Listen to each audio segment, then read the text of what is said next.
নমস্কাৰ বন্ধু বান্ধৱীসকল, সংগীতা ইছুগীত চেনেললৈ আপোনালোক সকলোকে পুনৰবাৰ স্বাগতম জনাইছোঁ। আজি মই কঁকাল বন্ধা পিঠা বনাইছিলোঁ। আহকচোন চাওঁ মই এই ৰেচিপিটো কেনেকৈ বনালোঁ। আজি মই কঁকাল বন্ধা পিঠা বনাবৰ কাৰণে চাউল তিয়াইছোঁ, এই কাপটোৰে 2 কাপ।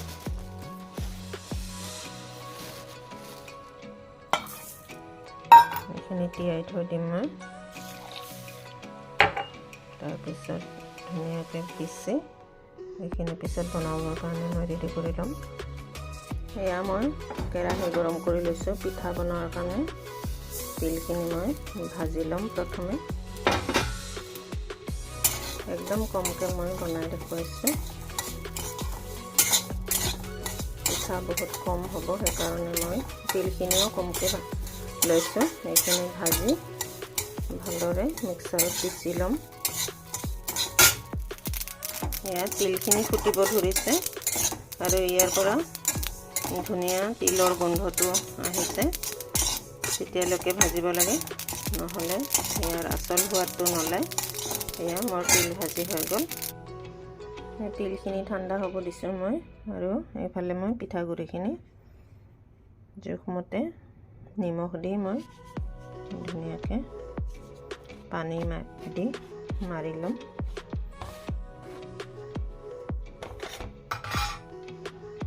এইখিনি মই ধুনীয়াকৈ মাৰি ল'লোঁ। এইবাৰ সৰু সৰু এনেকুৱা গোলা কৰি মই পিঠাকেইটা বনাবৰ কাৰণে ৰেডি কৰি ল'ম। এই পাতকেইটা মই ৰেডি কৰি লৈছোঁ। এইখিনি ভালদৰে মুচি লৈছোঁ মই কাপোৰৰ লগত ধুই।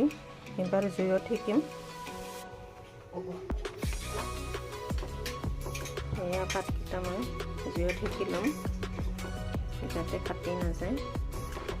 গোটেইকেইটা পাত মই শিকি ল'ব লাগিব, যাতে বান্ধিলে পাতকেইটা ফালি নাযায়। এই পাতকেইটা মই ধুনীয়াকৈ এনেকুৱা শিকি গোটেইখিনি পাত শিকি ল'ব লাগিব। এয়া মই গোটেইখিনি পাত শিকি ল'লোঁ। এবাৰ পিঠা বনাবৰ কাৰণে ৰেডি কৰি ল'ম। এয়া মই সমান চাইজৰ কৰি ল'লোঁ গোলকেইটা। এনেকুৱা বনাই ল'ম। মাত্ৰ মই আজি 7টা পিঠা বনাম, যিহেতু আমাৰ ঘৰত খোৱা মানুহ কম, সেইকাৰণে অকল মই ভিডিঅ'টো দেখুৱাৰ কাৰণে মই পিঠাখিনি এনেকুৱা বনাইছোঁ কমকৈ।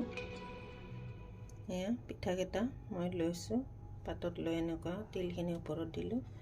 দি এবাৰ এনেকুৱা ধুনীয়াকৈ মৰি পাতকেইটা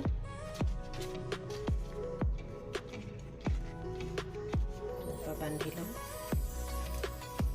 বান্ধি লৈ এয়া কলপাতৰে এই ঠাৰিৰ পৰা এয়া চুচনি ধুনীয়াকৈ টঙালি বনাই লৈছিলোঁ। এইটোৰ লগত এনেকুৱা বান্ধি গৈ থাকিম। এনেকুৱা মই পিঠাকেইটা ৰেডি কৰি ল'ম। পিঠাকেইটা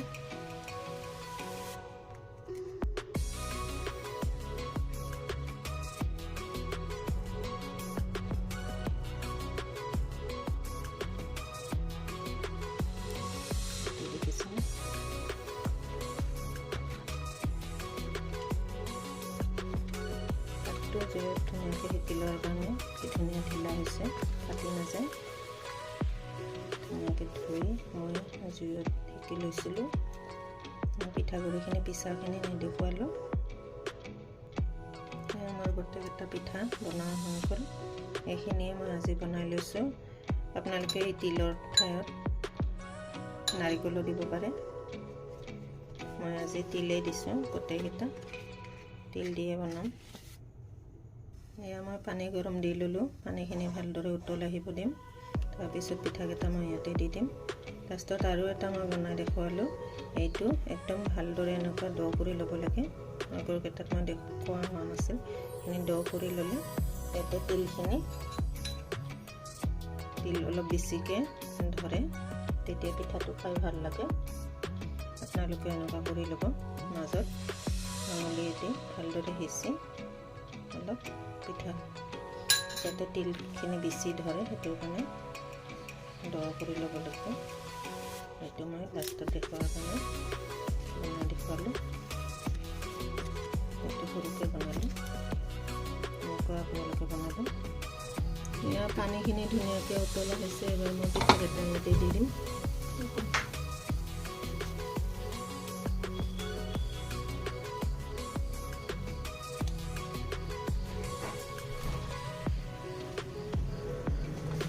গোটেইকেইটা পিঠা মই দি দিম। এয়া পিঠাকেইটা হৈছে নে নাই চাই লৈছোঁ। এটা উঠাই মই খুলি চাম।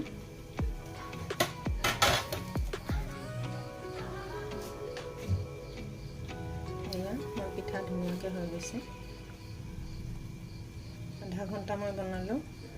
আধা ঘণ্টাত ধুনীয়াকৈ মোৰ পিঠাকেইটা কমপ্লিট হৈ গ'ল। এইবাৰ মই গেছটো নমাই দিছোঁ। মোৰ পিঠাকেইটা এইবাৰ গোটেইখিনি উঠাই লওঁ।